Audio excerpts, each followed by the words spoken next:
was there that day and I saw her cry after Mama Teddy Bear said 10-4 and goodbye. She turned off the old CB and just looked at me, and her heart overflowed and her tears ran free. And the gratitude shone in her face like the sun for all the things those big tough truckers had done. A handful of change and a few dollar bills, but most of all, a little crippled boy's dream fulfilled. I guess I was Mama Teddy Bear's best friend. I lived next door to her and little Teddy Bear since I don't know when. And that's why now, before my memory grows old, the rest of this story just has to be told.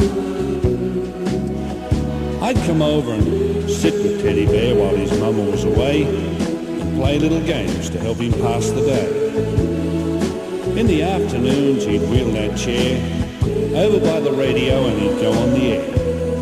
And one by one, he'd break them all. I never knew a trucker not to answer his call. He'd just grin and ask me not to tell his mum, but I was pretty sure she knew what was going on. But time has a way of taking its toll, and much too fast, Mama Teddy Bear was grown old. I watched as the silver touched her hair, and her one aim in life was Teddy Bear.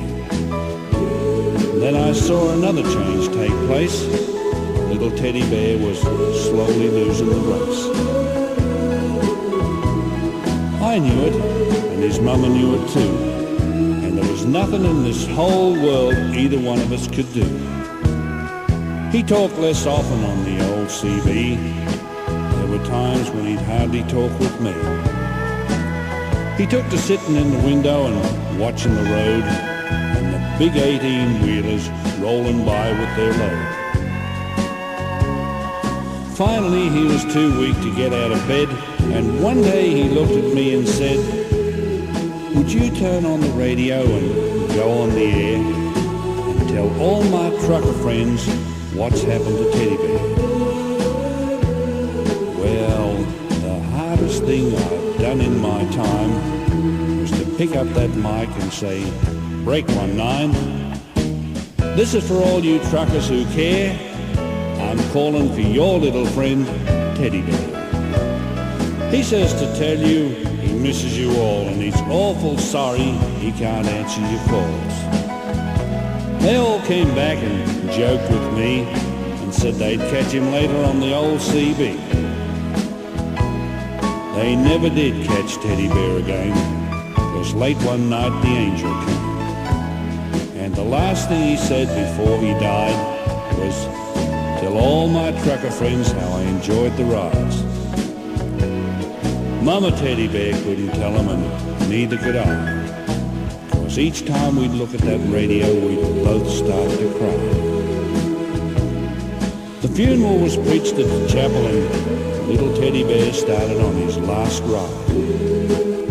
As the procession rounded the little city square, the sounds of 100 engines filled the air.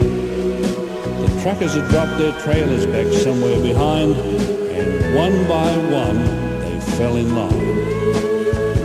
They all tried to comfort Mama Teddy Bear, and it seemed like the warmth of God just filled the air.